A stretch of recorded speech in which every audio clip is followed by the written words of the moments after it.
Entrepreneur India is with Divyank Turakhia, serial entrepreneur, investor. Every to-be entrepreneur in India knows about him.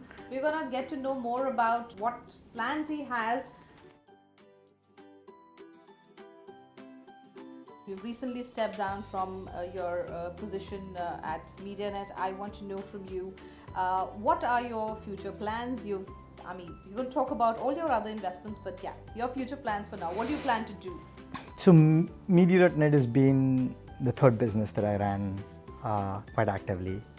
I've been doing this since a long time, since '96 now. Right. When I first started consulting at the age of 14, so it's been 22 years. So my plan is, I'm calling it a break, but what it really is what happens when you run a business is there's a lot of things in the rest of your life that you treat as I will get back to it at some point in time. Right. So I have a lot of housekeeping to do in general. And cleaning up to do in general, but a lot of it is around the, over time we've made a whole lot of money, relatively in terms of the exits and in terms of the businesses itself. And I've been a passive investor and I've been wearing that hat for the last 10 years or so. And of those 10 years, I would say maybe a couple of months I was active, but I always needed to get back to it at some point in time because it's one of those things where there's a lot of optimization that's pending that has not been done. So my goal is across the next year or two, spend a lot of time looking actively at managing the money. I see. So you go from passive investment to active investment? Yeah, that's right now, even though I've stepped down as CEO, I'm still running MediaNet actively till the end of the year to help the management team, the current management team, take over completely from me. But starting Jan 1, yes, I will start looking at all the funds actively. What gets you going? What is it that drives you? I understood the point about learning, but what gets you going?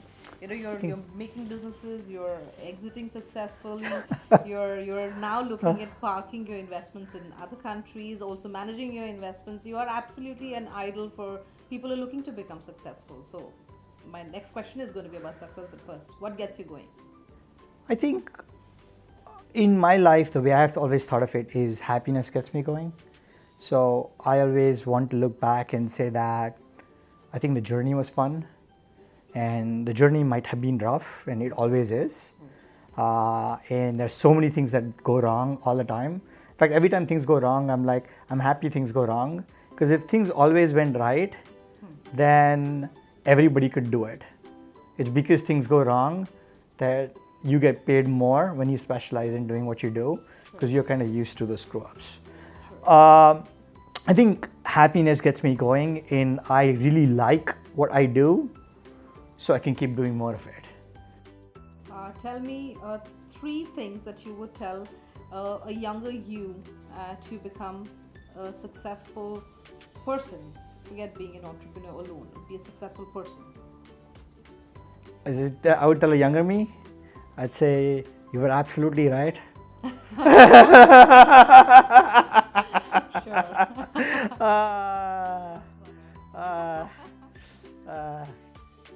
Keep going. The thing is, we all have days that are more challenging than others. And we all have days that where everything goes right. But as long as we stay on track, I think we are going to end up okay. And I think I did end up okay. And I think it's more about, it's the journey and not the destination. Sure. Because just once you are at a certain point in your journey, you already know you'll get to the destination. So you're already kind of bored of the concept of getting to that destination. Right. But it's really figuring out how you enjoy the process of what you do on a daily basis. Right. And if you don't, then figure out who else can do that, because somebody's passionate about whatever you don't like, and that's always the case. Right. That's the whole advantage of all of us being snowflakes and unique. Right. That you will like what you like and somebody else will like what you don't like, and that is how you build your teams.